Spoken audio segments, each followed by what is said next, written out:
Good morning, students. Today's lecture, it's about intraocular muscles of eye. Okay.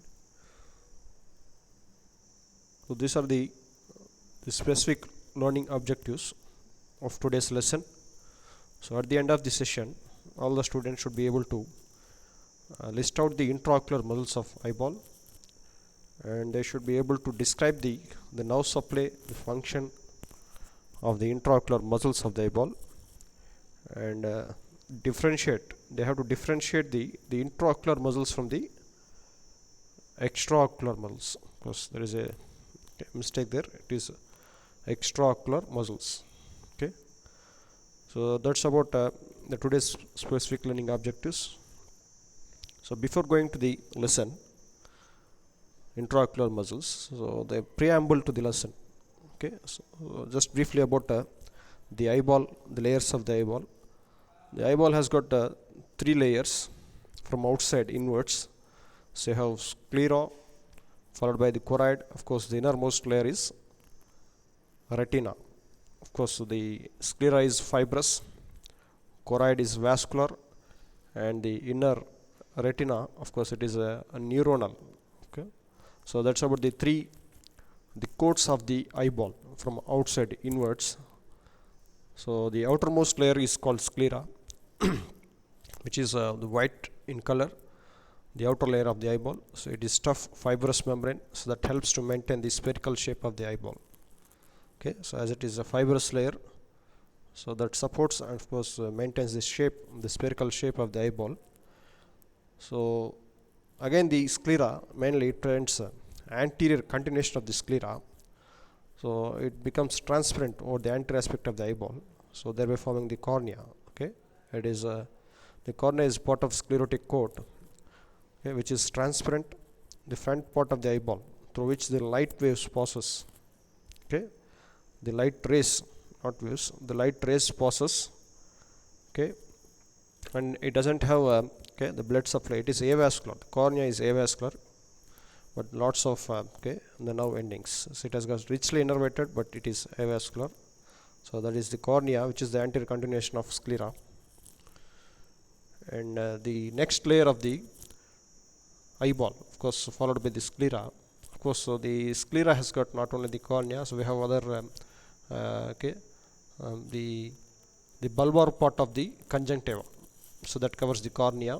Okay, the conjunctiva, which is a mucus sac that lies in between the eyelid and the sclera and cornea. So it has got bulbar part, of course the palpebral part. Okay, so the bulbar part covering the cornea, so that is conjunctiva, and also there is a canal of Schlemm's canal. Okay, so very important canal. It's a venous canal, so that drains the fluid from the anterior chamber. Okay, so that we'll discuss the next coming classes. So that's about the sclera. Coming to the second layer of the eyeballs, we have choroid here. You can see the choroid. It is a middle layer of the eyeball, so which is vascular. It supplies blood, blood vessels to the eye, and contains dark pigmented granules, so that prevents the reflection of light in the eyeball. And also it has got these important parts, and of course the today's class. Okay, so we are going to discuss at this juncture. So that is our class, today's class, that that stays at this area. So we have the ciliary body and the iris. So the anterior continuation anteriorly, so the ciliary body, the choroid, it presents the ciliary body, and also it gives attachment to the iris, the diaphragm, the muscular diaphragm, what is called iris. So these are the two parts of the choroid anteriorly, as the sclera anteriorly forms the cornea. So here the choroid anteriorly, it presents these two important parts, the ciliary body and the iris. Of course there is a opening, the aperture in the diaphragm, the muscular, the diaphragm, what is called iris. There is an aperture in the iris, what is called pupil. There is an opening through which the light passes. Okay, so that is the pupil. And the innermost layer, of course, what is called retina. The innermost layer of the eye is retina. It lies the inner surface and contains the photoreceptors. Okay, the rods and cones. That is about the retina. So the choroid is very important to understand today's class. Okay, the middle layer of the eyeball, which is called choroid, and which is a vascular coat. Of course, it has got layers also that we'll discuss in the histology part. Okay. So here comes the picture. You can see the diagram that presents that depicts the three layers of the eyeball. So we can see the sclera, so which anteriorly continues as so this is the sclera, the outer fibrous layer. So it continues anteriorly. You can see here, this is the cornea here, so which is transparent, avascular, richly innervated, and this area is very important. What is called sclerocorneal junction. What is this called? Sclerocorneal junction, otherwise called limbus. Otherwise called limbus. Okay, you are following. So that's about the sclera and the anterior cornea and the sclerocorneal junction. So at these junctions, there comes the close to the inner surface, the inner aspect of the junctions. There comes the canal of Schlemm. Canal of Schlemm. Okay. Of course, the outer surface, it is lined by the bulbar conjunctiva, mucous membrane. What is called bulbar conjunctiva? Of course, this side comes the palpebral conjunctiva. This is palpebral and this is bulbar. So this side eyelid comes. So this is upper eyelid and here lower eyelid. So the inner surface of the eyelid is lined by the. So we have the palpebral conjunctiva and here comes the bulbar conjunctiva. So that's about the bulbar conjunctiva covering the sclera and cornea, and so we have the inner surface, the interior of the sclerocorneal junction. So at this angle, okay, so iridocorneal angle. What is this angle? You can see this angle is called iridocorneal. There comes the canal of Schlemm. Canal of Schlemm. And the choroid, you can see the choroid here. So this color, this one, this layer choroid. So anteriorly it presents mainly ciliary body. Okay, very nicely seen the ciliary body here. So there is a ciliary body, so that gives attachment to the lens. You can see here, this is the lens.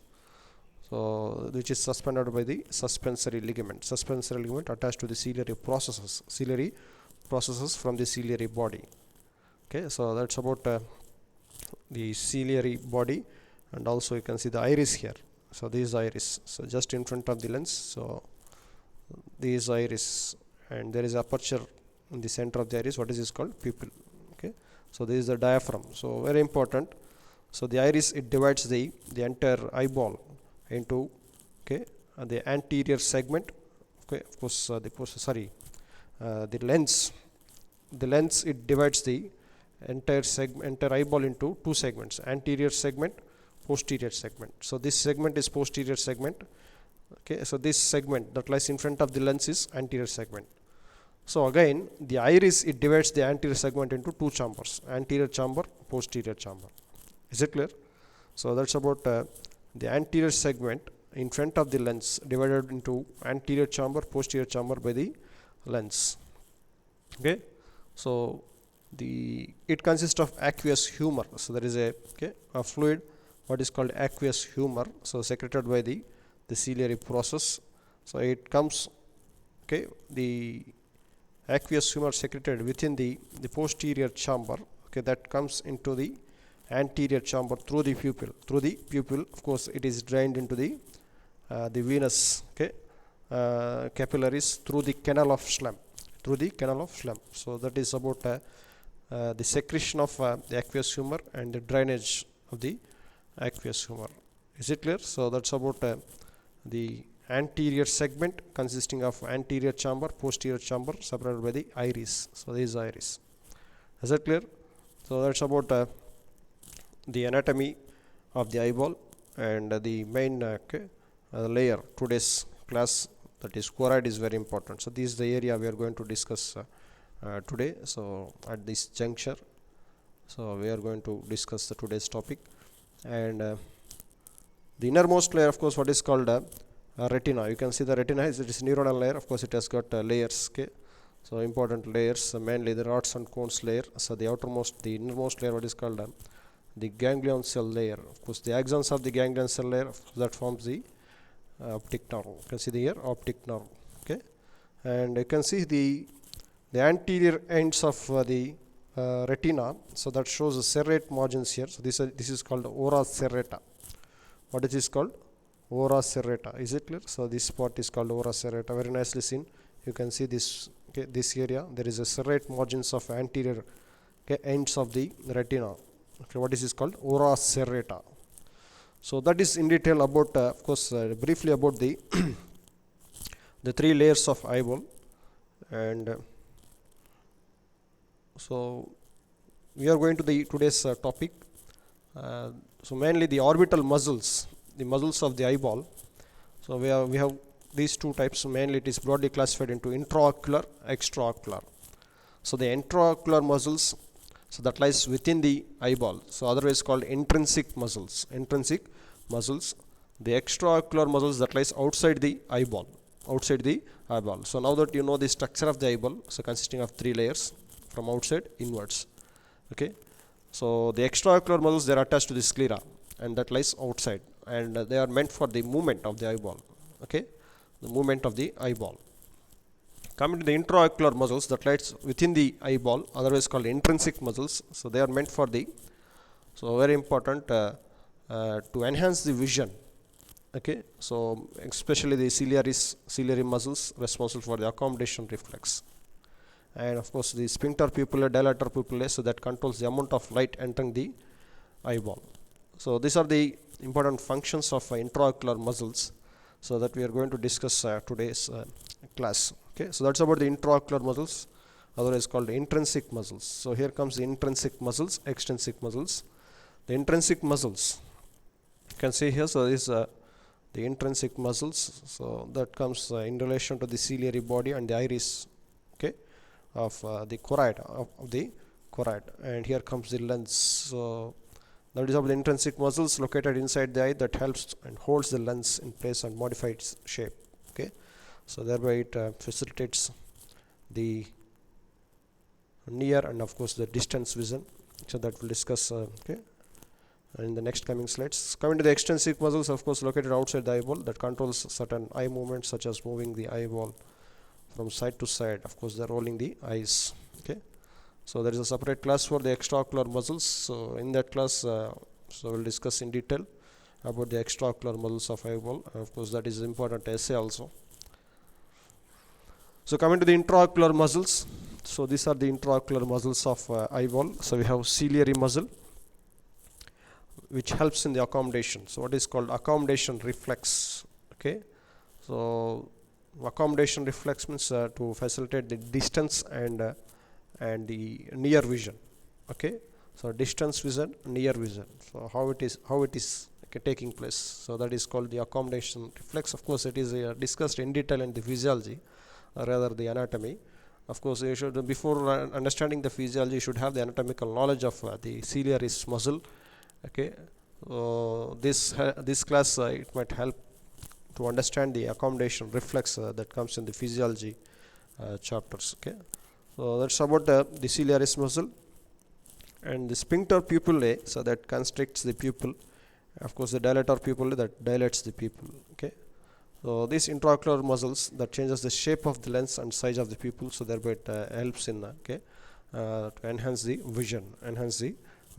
Okay, so coming to the ciliary muscle. So what is ciliary muscle? The ciliary muscle, of course, we already discussed in the preamble. So it is a part of the ciliary body, so that lies in the ciliary body of the choroid. The ciliary muscle, it is an intrinsic muscle of the eye, formed as the ring of smooth muscles in the eye's middle ear, that is choroid. So it controls the accommodation for viewing the objects at varying distance, okay, and regulates the flow of aqueous humor into the Schlemm's canal. So that is very important function. So the ciliaris muscle, it controls the aqueous humor. So as I told, there is a fluid in the anterior segment, so which is divided by anterior chamber, posterior chamber by the iris. Of course segments are divided by the lens, the main segments of the eyeball, by means of lens into anterior segment, posterior segment. Again the segment is divided, the anterior segment mainly it is divided into two chambers by means of the iris. So that consists of aqueous humor. Okay, and the posterior segment, of course it consists of vitreous body, so that we'll discuss in the coming classes. So mainly the the drainage of aqueous humor into the canal of Schlemm. So it is regulated by the contractions of the ciliary muscle. So that's very important. So any changes, okay, so any changes or any blockage, mainly any blockage of the canal of Schlemm, so that leads to the glaucoma. So what is the there is a condition called glaucoma, so where the intraocular pressure increases, so that gives severe pain. So the glaucoma, that might be the incoordination of the ciliary muscles, or that might be some infections also that leads to the blockage of the canal of Schlemm. So that leads to the blockage of canal of Schlemm. So thereby the stoppage of the drainage of aqueous humor. So thereby it leads to the accumulation of the aqueous humor within the eyeball. So that leads to the intraocular pressure, increase intraocular pressure. Okay, so that gives severe pain. What is that condition called? Glaucoma. Okay, and also it also changes the shape of lens within the eye, but not the size of the pupil. Okay, so the size of the lens. Okay, so the lens it becomes spherical, and it becomes sometimes flat. Okay, so because of the contraction of the ciliaris muscle, so thereby it facilitates the near and distance vision. Okay, so that's how the ciliaris muscle it acts on the lens. Okay, by making it spherical, and of course by making it flat. Okay, how it does the functions, that we'll discuss in the coming slides. You can see the nice diagram here. So the ciliaris muscle, so that comes okay, so this is the area. You can see this is the ciliaris muscle, so that lies in between the ora serrata. So ora serrata, and of course here comes the ciliary body. So this ring, what is this called? Ciliaris muscle. Okay, so the anterior aspect, so it gives attachment to the suspensory ligaments. Okay. So coming to the ciliary muscle, it's the arrangement. So it consists of mainly these three types of fibers. We have the longitudinal fibers, oblique fibers, and the circular fibers. The longitudinal fibers, otherwise called the meridional fibers. The most external, and these are the fibers that lies the external aspect and the closest to the sclera, passes posteriorly into the stroma of the ciliary body. Okay, so the oblique or the radial fibers that radiate out from the scleral spur. The circular fibers that occupy anterior and inner portions of the ciliary body nearest to the lens, that runs parallel to the limbus and directly acts as a sphincters. So that these three different fibers that you can see in the picture. So here comes the longitudinal fibers. So there is a section. Okay, so the transverse section of the eyeball at the iris, at the ciliary body. So there is a ciliary body, and here comes the ciliaris muscle. So this triangular area, that is called ciliary body. So this is called ciliary body. So that prevents the ciliary process and gives suspensory ligament. So here comes the lens.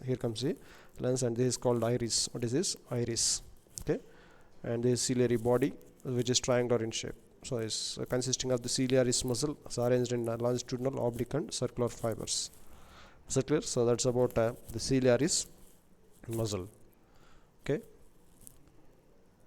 So there is yet another picture, so that depicts the arrangement of the different types of ciliary muscle, so that you can see nicely. So here comes the sclera. What is this? A sclera, and this is the entermost layer of the choroid. So that consists of the longitudinal muscles, and here comes the circular muscles. Okay, very nicely seen. This is iris, and you can see here this is the inner aspect of the anterior chamber. So here comes the area, the anterior aspect, where you can see the canal of Schlemm, okay, at the sclerocorneal junction. So that receives the aqueous humor, and so ciliary process. All these very nicely seen in this particular picture. Okay, so that's about the ciliaris muscle and the muscle fibers and their arrangement. Okay, so coming to the nerve supply of the ciliary muscle. So the ciliary muscle, of course, it has got the autonomic nervous system. So we have the sympathetic and parasympathetic nerves. The parasympathetic nerves, so they are coming from the Edinger Westphal nucleus. So hope you know the parasympathetic, sympathetic, So they have got the preganglionic or postganglionic. Okay, so the preganglionic parasympathetic, the preganglionic parasympathetic to the ciliary muscles, they are from the Edinger-Westphal nucleus that lies in the midbrain, and from there through the oculomotor nerve. Okay, so you can see here this is presynaptic or preganglionic. So the presynaptic or preganglionic fibers, the parasympathetic fibers to the ciliary ganglia, they are from the oculomotor nerve. Of course, the oculomotor nerve, so that receives it is from the Edinger-Westphal nucleus that lies in the midbrain. So that we'll discuss in detail in the neuroanatomy classes. So just remember, so the preganglionic fibers via oculomotor nerve, okay, from the Edinger-Westphal nucleus via oculomotor nerve, it relays in the ganglia. What is this ganglia? Ciliary ganglia that lies in the orbit, sandwiched between the optic nerve and the lateral rectus muscle. There is a ganglia called ciliary ganglia, so it is a parasympathetic ganglia. Peripheral parasympathetic ganglia are there in head and neck. So we have 4 ganglia. So one among the parasympathetic, ciliary ganglia is one among those ganglia. The ciliary ganglia that receives the preganglionic fibers from the Edinger-Westphal nucleus through the oculomotor nerve. The postganglionic fibers, okay, so that reaches the ciliary muscle through the short ciliary nerves. So there is the postganglionic fibers and there is a preganglionic fibers from the oculomotor nerve. Is it clear? That will discuss. Of course, again there is a discussion about this. Okay, the parasympathetic nervation in the last slides of this class. So that's about the parasympathetic, and of course the sympathetic, that is derived from the postganglionic fibers, arises from the superior cervical ganglia. Okay, so that's about the postganglionic and of the parasympathetic and sympathetic. The sympathetic postganglionic, okay, are conveyed through the nerve, fifth nerve. Of course, the number 1 is here. It denotes the ophthalmic division. So you know the fifth nerve, the trigeminal, has got 3 divisions: ophthalmic division, maxillary, and mandibular. So the first division of the trigeminal nerve, that is ophthalmic division, it gives branches within the orbit. So we have a frontal, nasociliary, and lacrimal. So these are the 3 branches of the frontal, okay, branch of nasociliary, okay, frontal branch of ophthalmic division. Frontal branch of ophthalmic. So the ophthalmic, it gives 3 branches: frontal, nasociliary, and lacrimal. So here the nasociliary, so that conveys the sympathetic fibers to the ciliaris muscle. Is it clear? So that's about the autonomic nervous system, ciliaris, okay, to the ciliary muscle. So we have the parasympathetic and sympathetic. So the sympathetic is derived from the superior cervical ganglia, okay, the postganglionic fibers that supplies the ciliary muscle via nasociliary nerve. So here the parasympathetic fibers, they are derived from the preganglionic fibers derived from the Edinger-Westphal nucleus. So via oculomotor nerve, it reaches the ciliary ganglia, it relays in the ciliary ganglia. So the postganglionic fibers, it reaches the ciliary muscle, okay, through the short ciliary nerves. So that's about the nerve supply of the ciliaris muscle. Coming to the function, the action of the ciliaris muscle. So that's very important picture. You can see the nice diagram showing the ciliary muscle fibers. Okay, so when they are relaxed, so the suspensory ligament that becomes taut, and thereby it makes the lens spherical. Okay, the lens sphericals, thereby it facilitates the distance. Okay, the lens not spherical. The lens becomes flat. It becomes flat or thin, and thereby it facilitates the distance vision. Okay, the relaxation of ciliary muscles that facilitates the distance vision. You can see here in the picture, the lens becomes flat, and thereby it facilitates the distance vision. And in the next picture, the ciliary muscle contracts. The contraction of the ciliary muscles, that becomes the suspensory ligaments that becomes relaxed, thereby the lens becomes spherical, so it facilitates the near vision or the close vision. Okay, so that is the function of ciliary muscle. That is how the ciliary muscle functions. So it is supplied by the parasympathetic and sympathetic, the nerves. So hope you know from where the parasympathetic and where the sympathetic fibers supplying the ciliary muscle. So that's about the ciliary muscle, its arrangements and the different types of fibers, and how it works. So that's about the ciliary. So next, coming to the two muscles, the intraocular muscles, the last two muscles, we have sphincter and the dilator pupillae. So that acts on the pupilla, that acts on the pupil. Okay, so there is aperture in the iris. So before going to the aperture, I should know where this aperture is situated. So it is aperture in the iris. So here comes the iris, which is located between the lens and the cornea. Thereby it divides the anterior segment into two chambers, anterior chamber, posterior chamber, connected through the aperture pupil. The iris divides the eyeball. Of course, anterior posterior chambers. The iris have got two muscles. We have sphincter muscles. Contracts in high light exposure. Okay, so when suddenly if you enter the high light exposure, there is a pupillary constriction. So thereby it reduces the diameter. Thereby it prevents the amount of light. Okay, it prevents the more light entering into the eyeball. So when if you enter the high light exposure, so the dilator muscles that contracts at low light exposure, and thereby it dilates. Thereby it allows the more light entering. So all of a sudden, if you enter the dark area, so you will get the dilatory pupillary dilatations. So thereby you can allow the more light is entering, and thereby it spreads over the other part of the macula lutea. Okay, so that comes over the retina. Okay, so that we'll discuss in the coming classes. So that is the main function of pupil. And what are the muscles responsible for these muscles? We have pupillary and pupillary muscles. We have the sphincter pupillae, dilator pupillae. So before you can see the nice picture of the iris. You can see the iris here. So here comes the iris.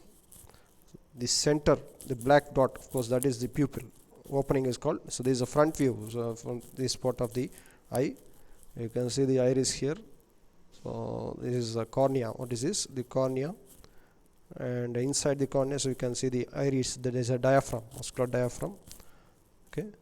So the center aperture, what is called pupil. What is this called? Pupil. This is a front view, and of course this is a section here. So only the half of this iris, this spot.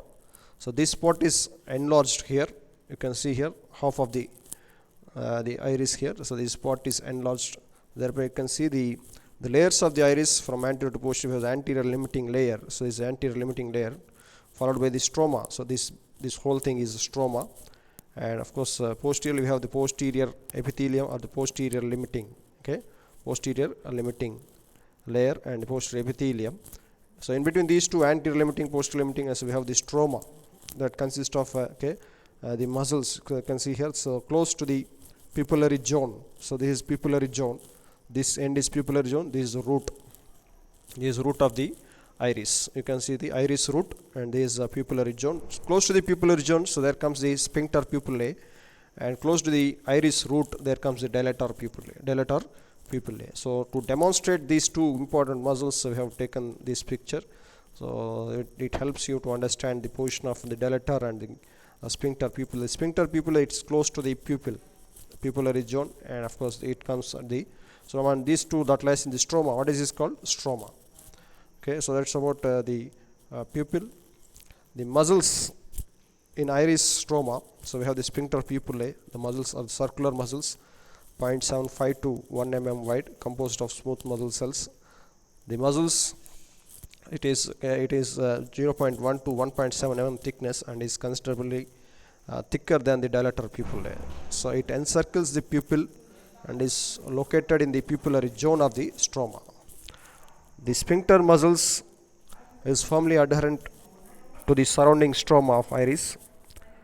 The sphincter muscle is composed of spindle-shaped cells that are oriented parallel to the pupillary margins. So the contraction of the sphincter muscles, of course, it causes the pupillary constriction.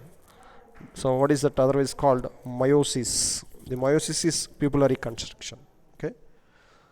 So the dilator pupillae muscles that extends from the iris root to a point in the stroma, so below the midpoint of the sphincter. So a dense band of connective tissue, so that separates the sphincter and the dilator muscles from each other. So because of the radial arrangement of these fibers of the muscle, the contraction of these muscles, so that leads to the dilatation of the pupil. The dilatation of the pupil, pupillary muscle that pulls the pupillary portion towards the root. So thereby the pupil, the aperture, it becomes bigger in size, thereby it enlarging the size of the pupil. Okay. So what is that process called? So mydriasis. So mydriasis is a pupillary dilatation. Meiosis is pupillary constriction. Okay. Is it clear? So these two are by pupillary muscles. So sphincter pupillae and dilator pupillae. So just remember meiosis and mydriasis. Okay. So that's about the dilator pupillae, sphincter pupillae muscles within the stroma of the iris, and you know the anatomy of the iris also with layers from anterior to posterior, the anterior limiting, the posterior epithelium. So in between these two we have the stroma, presenting the towards the pupillary zone we have the sphincter pupillae, towards the root of the iris we have the dilator pupillae. Okay, and the function of these two muscles that acts on the pupil. Okay, the size of the pupil is reduced. Of course, it is increased by means of these two muscles. Thereby, the amount of light entering, the regulation of the amount of light entering the eyeball. Okay, so very important. The people that plays important role in the formation of the beam, the light beam. Okay, especially in the pupillary constriction. Okay, so the light beam, so that allows the light vision. Hope you know we have the light vision, dark vision. So the cones and rods. The rods are responsible for the dark vision. The cones are responsible for the light vision. Okay. So the pupillary constriction, so that makes the light beam, and so that it is focused over the area of the retina where the cones are more. So thereby it enhances the light vision. Okay. So there is a area called macula lutea or the fovea centralis. Fovea centralis over the retina. It consists of more number of cones. Okay, so more number of cones. Of course, the remaining surface of the retina, it consists of rods, more number of rods. So the pupillary constriction, so thereby it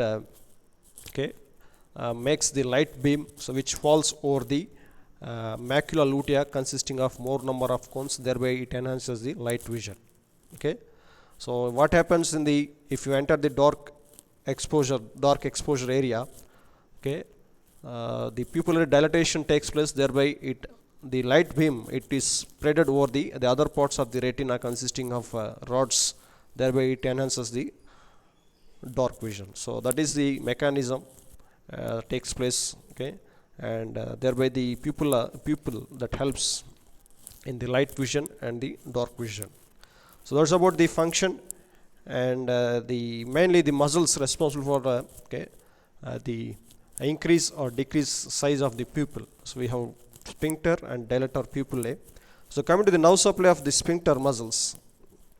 So the sphincter pupillae, it is supplied by like the ciliary muscle. So it is from the Edinger-Westphal nucleus. The efferent preganglionic parasympathetic nerves begins from the oculomotor nucleus, that is Edinger-Westphal nucleus situated in the midbrain. So the preganglionic fibers from the Edinger-Westphal nucleus that extends into the oculomotor nerve. Okay, so it leaves the dorsomedial aspect of the brainstem. So enters the orbit via the inferior division. The oculomotor nerve, it divides into superior division, inferior division within the orbit. So the inferior division that conveys the parasympathetic fibers, that terminates in the ciliary ganglia. So from the ciliary ganglia, the axons from the ciliary ganglia extends as postsynaptic fibers via short ciliary. So from the ciliary ganglia via short ciliary nerves, it innervates the sphincter pupillae. So you can see the diagram here very nicely. Is the midbrain. You can see the midbrain. So there comes the Edinger-Westphal nucleus, and here comes the oculomotor nerve. Okay, so this oculomotor nerve, the red color. So that relays in the ciliary ganglia that lies within the orbit. It lies in the orbit. As I told, the ciliary ganglia is sandwiched between the optic nerve and their muscle comes here, lateral rectus. In between these two, there comes the ciliary ganglia. So the postganglionic fibers via short ciliary nerves. So this is postganglionic, this is preganglionic, and here comes the ganglia. Okay, so via short ciliary nerves, it supplies the constrictor pupillae, okay, or the sphincter pupillae. Of course, the dilator pupillae, so that is supplied by the sympathetic nerves. Okay, so pupillary dilatation is a sympathetic activity. Pupillary constriction is parasympathetic activity. So you can see here the sphincter pupillae supplied by the parasympathetic nerves. So that's about the nerve supply of sphincter pupillae and the dilator pupillae. Okay, so go through the textbooks, try to understand the ganglia here and the course of the parasympathetic. Okay, trace the parasympathetic fibers. So that's about the intraocular muscles of eyeball. So I hope it is clear for you. Okay, so what is mydriasis? What is meiosis? That is mainly by the sphincter and dilator muscles of the iris, and the accommodation reflex, that is mainly because of the ciliary muscle. So that lies within the ciliary body of choroid. So ultimately, just remember, the choroid is very important. The anterior end of the choroid that presents mainly ciliary body, and the iris consisting of these muscles called intraocular muscles of the eyeball. Thank you for your patience listening. Okay, so that's about the intraocular muscles of eyeball. Okay, so thank you.